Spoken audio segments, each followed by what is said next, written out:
나온 모든 성도들에게 한량은 축복 내려 주시옵소서.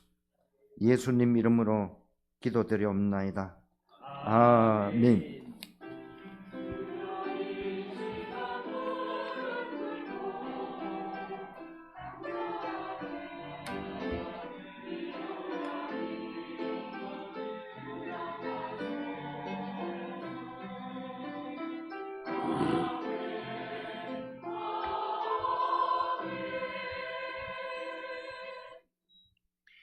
하나님 말씀 창세기 46장 1절에서 7절입니다.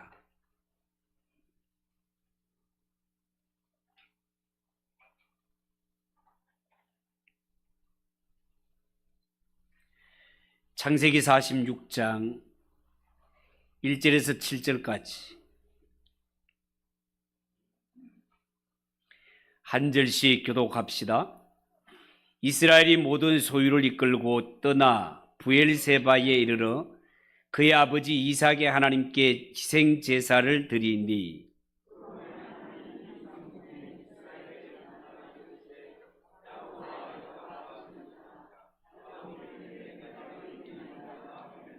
하나님이 이르시되 나는 하나님이라 네 아버지의 하나님이니 애굽으로 내려가기를 두려워하지 말라. 내가 거기서 너로 큰 민족을 이루게 하리라.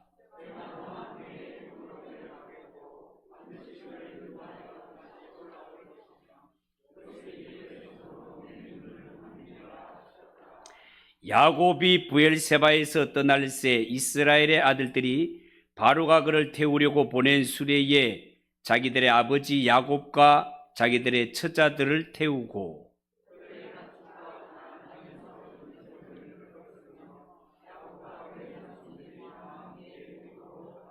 같이 읽읍시다. 이와 같이 야곱이 그의 아들들과 손자들과 딸들과 손녀들 곧 그의 모든 자손을 데리고 애굽으로 갔더라. 아멘. 네, 우리 옆에 분들과 인사합시다. 잘 오셨습니다. 은혜 받읍시다. 자, 오늘 읽은 이 말씀을 가지고 애굽으로 내려가는 야곱 따라해 봅시다. 애굽으로 내려가는 야곱. 애굽으로 내려가는 야곱. 자, 그런 제목으로 말씀을 전하겠습니다. 요셉이 형들에게 자신의 신분을 밝힌 뒤 서로 부둥켜 안고 울면서 그동안 참았던 설움과 반가움을 다 풀고 나서 아직도 흉년의 해가 5년이나 더 남았기 때문에 반드시 아버지를 이곳에 모셔와야 된다고 그렇게 형들을 권면했습니다. 그리고 애굽왕 바로도 요셉의 아버지와 그의 가족들이 애굽에 와서 살 수 있도록 여러 면에서 배려하는데요. 오늘 읽은 이 성경 말씀에 보면 이런 배려 속에서 야곱의 가족들이 애굽으로 이주해오는 모습과 이주하게 된 야곱 가문의 식구들의 그 이름이 이어서 기록되는 것을 보게 됩니다. 여러분, 창세기 46장은 두 부분으로 나눌 수 있는데요. 오늘 읽은 1절에서 7절은 하나님께서 애굽으로 내려가는 야곱과 그의 가족들에게 하나님의 언약을 확인시켜 주시고 그들을 위로하고 격려하는 내용을 담고 있습니다. 그리고 8절 이하 27절에 보면 애굽으로 내려간 야곱 가족의 명단을 그의 아내들을 중심으로 나열하고 있는 것을 보게 됩니다.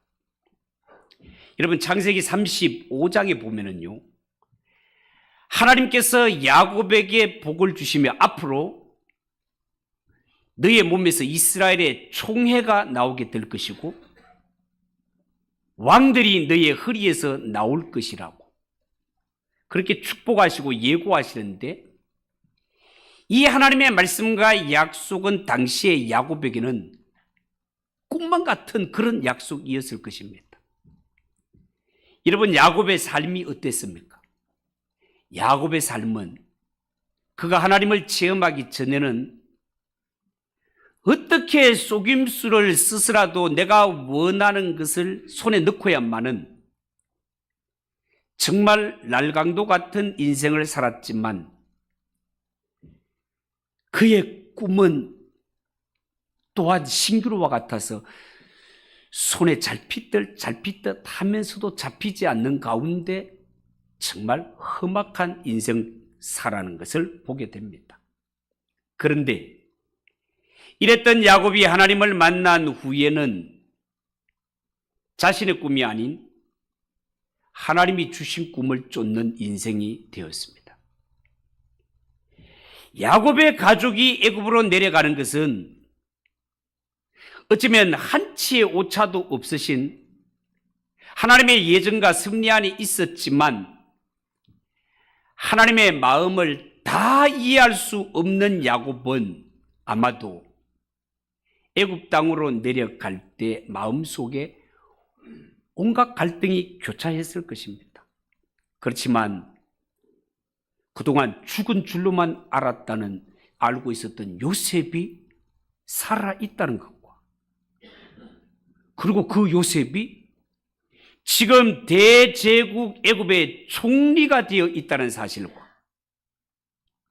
그 요셉이 지금 아버지를 너무너무 보고 싶어 한다는 소식에 오늘 성경에 보면 큰 결단을 내려 자기의 가솔들을 이끌고 애굽으로 내려가게 됩니다. 자, 오늘 이 성경을 보면서 우리가 먼저 살펴볼 것은 브엘세바에서 마지막으로 예배를 드리는 야곱의 모습입니다. 여러분, 오늘 이 성경에 보면 야곱은 애굽으로 내려갈 때 애굽으로 바로 직행하는 것이 아니고 가나안 땅의 경계선인 브엘세바에 이르렀을 때 하나님께 희생의 제사를 드리게 됩니다. 1절을 보십시오. 1절에 이스라엘이 모든 소유를 이끌고 떠나 브엘세바에 이르러 그의 아버지 이삭의 하나님께 희생 제사를 드리니 그렇게 말했습니다. 자, 여러분, 왜 야곱은 곧장 애굽으로 내려가지 아니하고 이 가나안 땅 경계에서 하나님께 희생 제사를 드리는 걸까요? 그것은요, 야곱이 할아버지인 아브라함 때부터 이 땅 가나안 땅을 하나님이 주신 삶의 무대, 신앙의 무대로 알고 지내왔는데 갑자기 이 땅을 떠나려고 하니까 마음에 갈등이 일어나는 것입니다. 내가 과연 이 땅을 떠나는 것이 옳은 일이란 말인가? 우리 조상들이 이 땅을 지키기 위해서 얼마나 힘쓰고 애썼는데 애굽으로 내려가는 게 맞는가? 이런 부분들이 남아 있단 말이죠. 여러분, 한번 생각을 해보세요. 야곱의 할아버지 아브라함이 이 약속의 땅 가나안 땅을 얼마나 중요하게 여겼습니까? 뭘 보아 알 수 있습니까? 아브라함이 자기 아들 이삭의 아내감을 구할 때 아브라함에게는 며느리를 구하는 거죠. 하나님의 언약을 이어가는 이 이삭의 아내감을 구할 때 이삭의 아내를 구하지만 이삭을 직접 보내는 것이 아니라 아브라함의 종을 대신 보낼 만큼 이 언약의 땅은 떠나서는 안 된다고. 그렇게 이 땅을 소중하게 여기고 힘쓰지 않았습니까? 뿐만 아니라 오늘 성경의 야곱, 그도 에서의 칼날을 피해 외삼촌이 있는 땅에 이 땅을 버리고 떠났다가 수십 년 세월이 흐른 후에 천신만고 끝에 돌아온 경험이 있지 않습니까? 이처럼 약속의 땅인 가나안 땅은 믿음의 조상들이 그들의 믿음을 가꾸어야 할 삶의 무대였고 신앙의 무대였단 말이죠. 그런데요, 성경에 보면 이들이 하란 땅에 있을 때는요, 내한테 땅도 있고 집도 있고 가족도 있고 부족한 것이 없으니까 믿음으로 살 필요를 느끼지를 못했습니다. 오늘날 또 우리가 돈 있고 여유 있는 사람들은 하나님 앞에 신앙생활을 할 때도 간절하게 하는 것이 아니라 신앙생활도 마치 무슨 취미생활 하듯이 하는 경우가 있습니다. 내가 남들보다 학벌도 빵빵합니다. 내 든든한 집이 있고 돈도 있고 훌륭한 직장도 있는데 인간적으로는 걱정할 것이 없습니다. 그렇게 간절하게 기도 안 해도 때가 되면 월급이 꼬박꼬박 나옵니다. 이 세상에 지니고 있는 사회적 신분만 해도 사람들이 나를 인정해 줍니다. 이런 상태에 살아가는 사람들이 마음속에 뭐 그렇게 간절하게 기도할 필요가 있고 뭐 그렇게 간절하게 믿음 생활, 믿음 중심으로 살아갈 이유가 뭐가 있겠습니까? 그러니까 신앙생활에도 마치 취미생활을 하듯이 그렇게 한단 말이죠.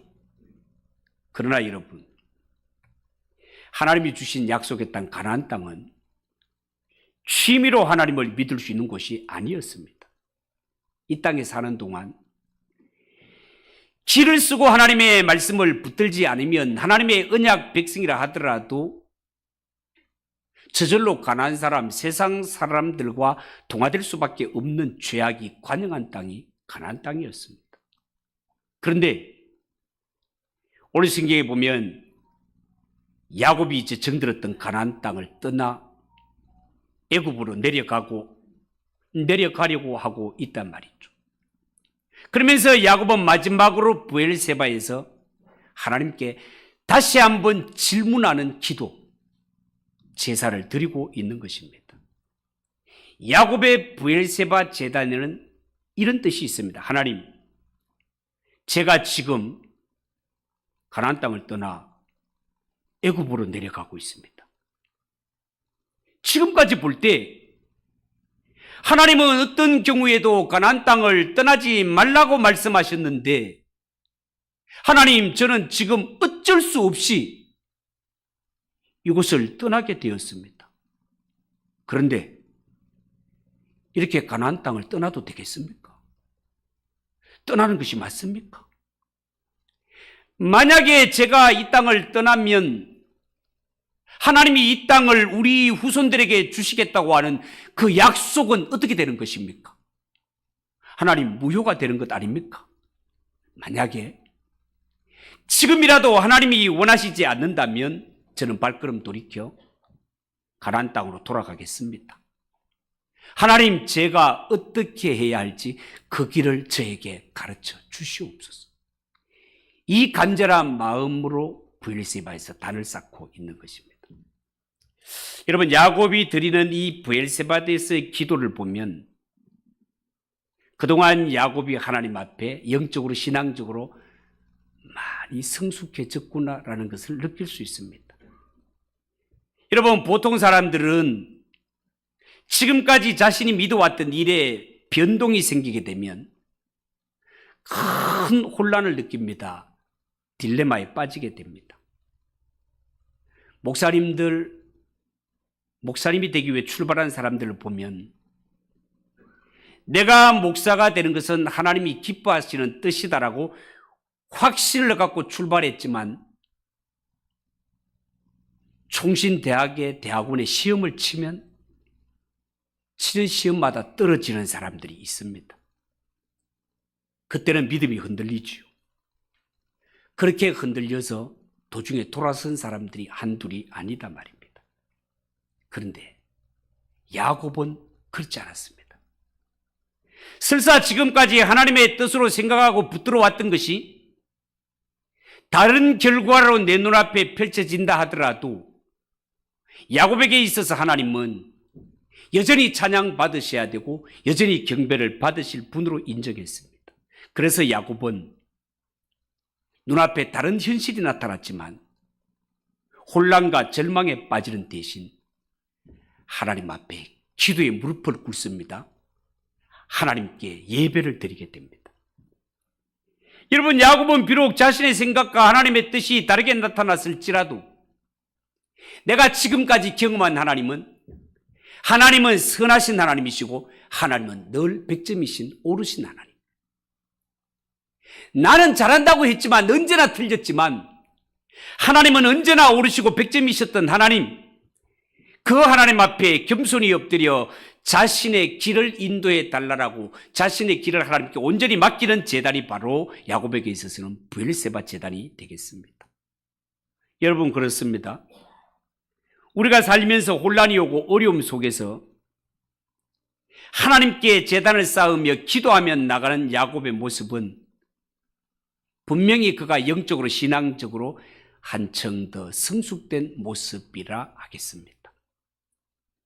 여러분, 우리는 보통 살아가면서 어렵고 혼란스러운 일을 만나게 되면 성도라 하면서도 제일 먼저 기도하는 줄을 놓아버리고 예배 드리는 일부터 생략해 버릴 때가 얼마나 많습니까? 내가 이런 마음으로는 하나님께 예배 드릴 수 없어. 이런 마음으로는 기도해도 은혜가 안 돼 하면서 기도하기를 쉬어버리고 예배와 담을 쌓을 때가 많지 않습니까? 야곱은 그렇게 하지 않았습니다.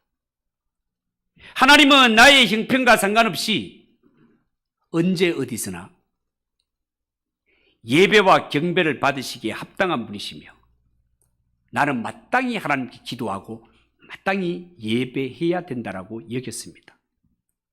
그래서 오늘 2절 이하 4절까지를 쭉 보면 어쨌든 브엘세바에 엎드려 기도하며 제단 쌓는 야곱에게 그날 밤 하나님이 나타나셨습니다. 여러분, 하나님께서 이렇게 이상 중에 야곱에게 나타나신 것은 야곱의 제단을 받았다는 것입니다. 야곱의 기도를 응답하셨다는 뜻입니다. 하나님이 받으시는 예배, 응답하시는 예배의 특징은 예배 가운데 하나님의 임재를 경험하며 내가 간절히 사모하고 간절히 요구하는 그 일에 대하여 하나님의 음성을 그의 육성에 가깝도록 들을 수 있다는 것입니다. 이것은 환청과는 완전히 다릅니다. 너무나도 분명하고 확실하게 나의 가슴에 와서 콱 박히는 하나님의 말씀이 내 귀에 들려오게 된다, 그 말이에요. 여러분, 사실 야곱의 이 브엘세바의 예배는 평안한 마음에서 드리는 것이 아니라 아주 복잡하고 갈등 속에 드리는 예배 아닙니까? 조상적부터 신앙생활에 오던 이 약속의 땅을 등지고 떠나야 하는데 왜 야곱의 마음이 착잡하지 않겠습니까?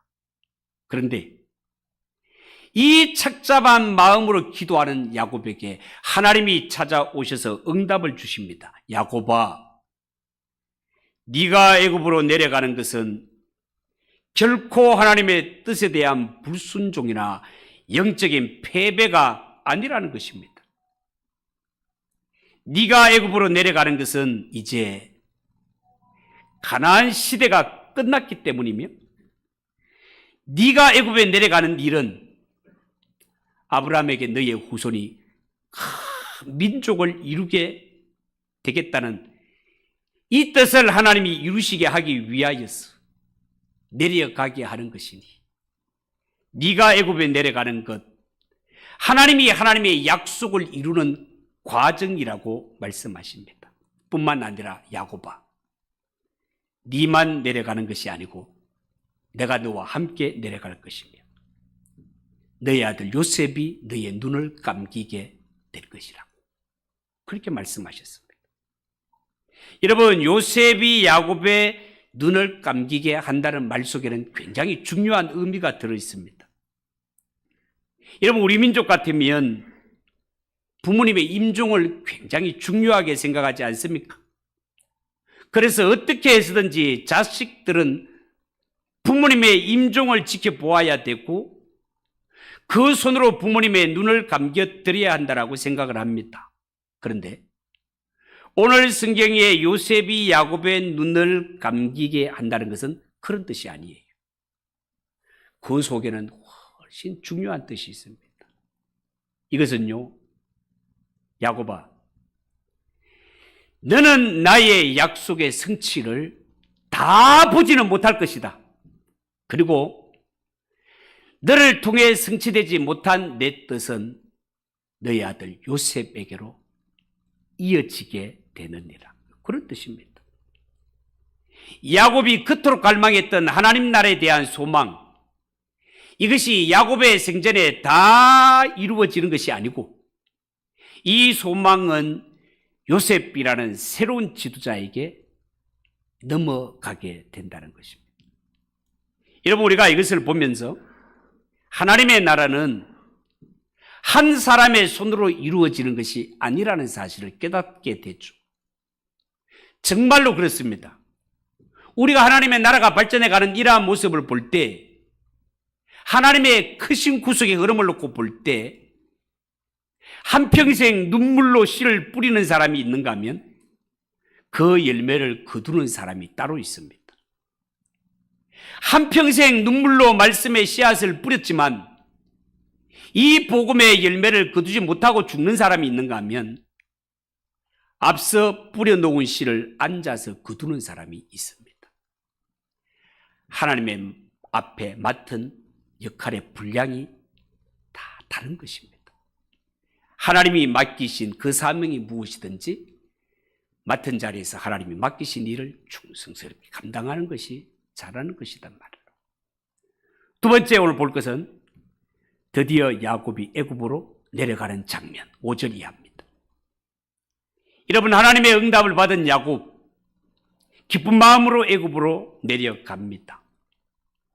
우리가 여기서 생각해야 될 것은 지금까지 하나님은 이 믿음의 조상들에게 가나안 땅을 떠나지 말고 이 땅에 살라라고 그렇게 강조하셨으면서 왜 이제 와서 야곱과 그의 자손들을 애굽으로 내려가게 하는 겁니까? 그것도 나도 너와 함께 가겠다고 그렇게 말씀하는 것입니까? 왜 하나님은 믿음의 조상들에게 이랬다 저랬다 마치 마음이 막 왔다 갔다 그런 분처럼 그렇게 보이는 것일까요? 여기서 우리가 분명히 말할 수 있는 것은 이제 하나님 앞에서 가나안 시대는 끝이 났다. 가나안 시대는 끝이 났다는 것을 알 수 있습니다. 한때는 가나안 땅이 언약 백성들이 살아가야 할 삶의 무대였지만 이제 하나님이 믿음의 조상들을 가나안 땅에서 애굽 땅으로 옮기심으로 말미암아 하나님의 촛대를 가나안 땅에서 애굽으로 옮기고 있다는 사실입니다.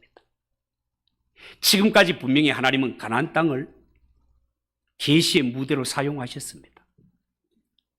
그동안 하나님의 놀라운 말씀이 가나안 땅에 살고 있는 이 믿음의 사람들을 통하여 넘치게 나타났습니다. 아브라함과 이삭과 야곱이 살아가는 삶 자체가 가나안 땅 사람들이 볼 때는 그 자체가 복음이었고 생명 자체였습니다. 그런데 하나님은 이제 이 하나님의 촛대를 가나안에서 애굽으로 옮기고 있습니다. 왜 그렇습니까? 이제는 더 이상 가나안 땅에는 복음의 불꽃이 타올라야 할 이유가 없기 때문에 그렇습니다. 안타깝게도 가나안 땅은 믿음의 조상 하나님의 언약을 이어가는 아브라함과 이삭과 야곱이 거기에서 살았지만 이들의 삶을 보고서도 하나님께로 돌아오는 자가 아무도 없었습니다. 그 중에 한 사람, 하나님께 돌아온 사람 한 사람을 딱 꼽는다면 유다의 며느리 다말 한 사람이 있었을 뿐입니다. 그러니까 이 아브라함과 이삭과 야곱이 가나안 땅에서 한 일은 기껏해야 자신의 믿음을 겨우 지켜낸 것과 자신의 아들들을 구원한 것이 전부였습니다. 그나마 아들들 가운데도 다 구원받은 것이 아닙니다. 이스마엘 같은 아들이나 에서 같은 경우는 그들이 아브라함의 아들이요 이삭의 아들이었음에도 불구하고 하나님의 품을 떠나버린 그런 경우가 되는 것을 보게 됩니다. 여러분, 하나님이 믿음의 조상들을 통해서 이 가나안 땅에 얼마나 많은 은혜를 베풀어 주셨습니까? 그렇지만 거기에서 얻은 열매는 겨우 야곱의 12아들이 전부였습니다. 이것을 보면 당시에 가나안 땅에 살고 있는 사람들이 하나님 앞에 얼마나 교만하고 영적인 일과 복음에 얼마나 무관심하게 살아갔던가, 얼마나 죄악에 취하여 살아갔던가 하는 것을 충분히 짐작하고 남음이 있겠습니다. 그러므로 지금까지 하나님께서 믿음의 조상들을 통해 베풀어 주셨던 이 가나안 땅의 은혜, 이 은혜를 다 거두시고 이제는 가나안 땅을 향하여 은혜의 문을 닫아 버리시는 것입니다. 하나님의 은혜의 물줄기가 이제는 다른 곳으로 흐르게 될 것입니다. 그동안 하나님의 은혜를 외면했던 이 가나안 땅은 이제 철저한 어둠 속에 버려둠을 당하게 될 것입니다. 실제로 성경을 보면 야곱과 그의 아들들이 가나안 땅을 떠남으로 말미암아 이 가나안 땅은 철저한 암흑기에 접어들게 되는 것을 보게 됩니다. 그 후로 이 가나안 땅은 신앙적으로나 세상적으로 아무 의미도 얻지 못한 채 철저하게 잊혀져 가는 것을 보게 됩니다.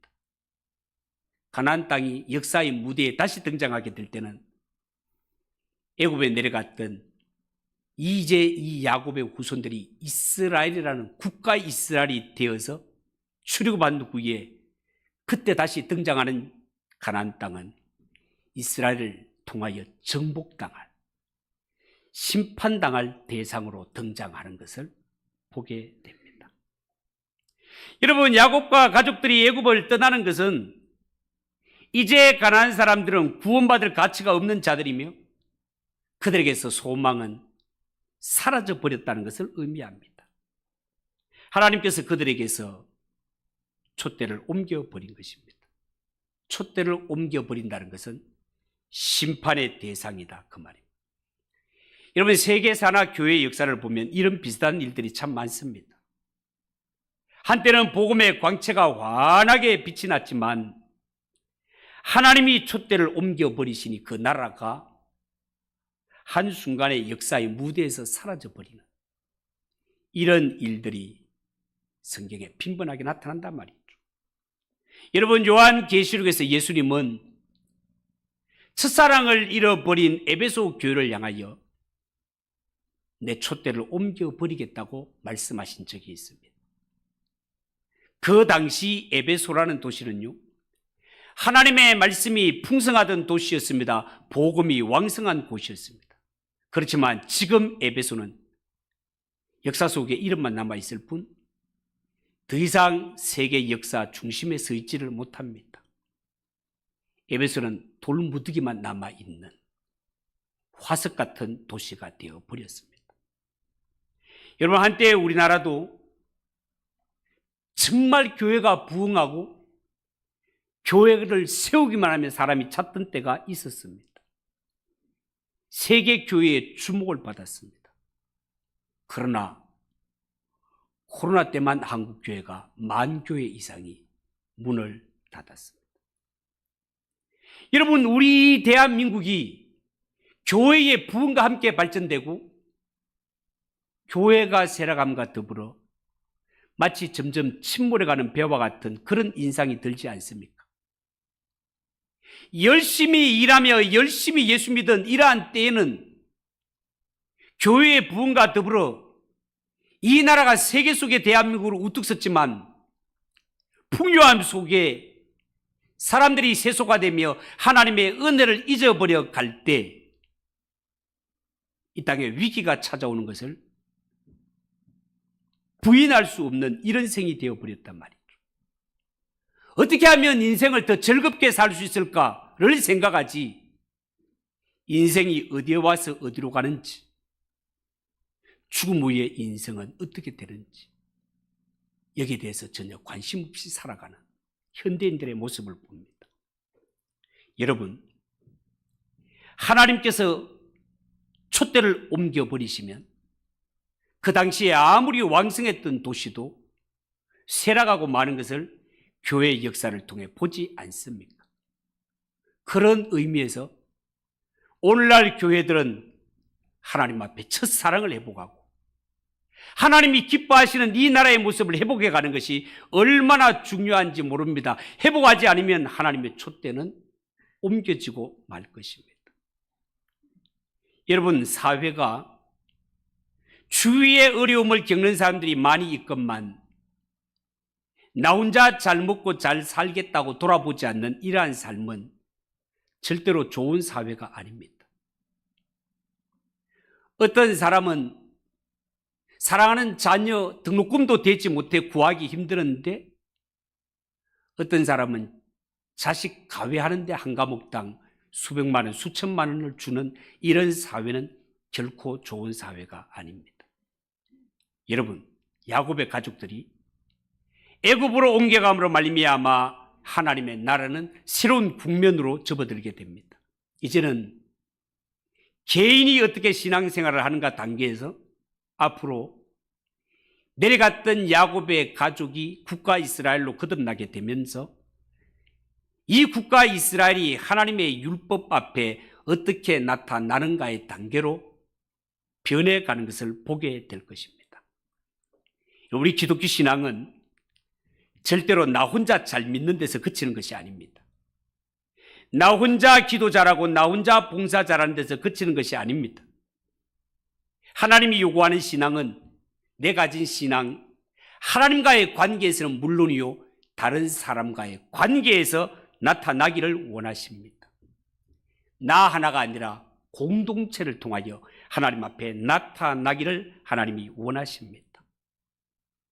눈을 들어 내 주위에 나의 위로가 필요하실 분이 없는지, 허물을 덮어주고 세워주어야 할 사람이 없는지를 돌아보아 그들을 함께 세워 함께 더불어 손잡고 가는 이러한 모습이 하나님 앞에 아름다운 모습인 줄 알고 나 혼자만의 신앙이 아니라 눈을 들어 주위를 돌아보며 내가 붙들어 세워야 할 자가 없는지를 돌아보아 서로의 허물을 덮어주고 사랑하고 용기를 북돋아 가는 가운데 우리 모두 손잡고 함께 달려갈 수 있는 그러한 성도들이 꼭 되시기를 예수님의 이름으로 축복합니다. 기도하겠습니다. 하나님 아버지, 은혜를 감사합니다. 하나님, 오늘 애굽으로 내려가는 이 야곱만 내려가는 것이 아니라 하나님이 함께 내려가며 하나님은 이 길을 통하여서 그 옛날 주셨던 너희의 후손이 하늘의 별과 같이 바다의 모래같이 된다는 이 뜻을 이루기 위한 가정인 것을 말씀을 통해 깨닫습니다.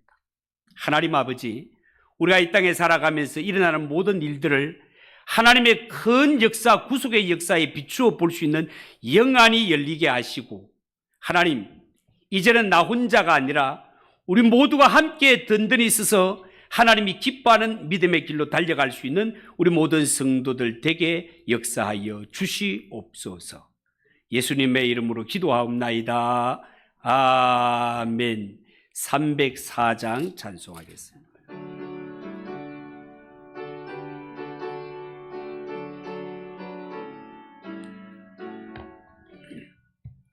그 크신 하나님의 사랑 말로 다 형용 못하네. 저 높고 높은 별을 넘어 이 낮고 낮은 땅 위에 죄범한 영혼 구하려 그 아들 보내사 화목제물 삼으시고 죄 용서하셨네. 하나님 크신 사랑이 정량 다 못하네. 영원히 변치 않는 사랑 성도여 찬양하세.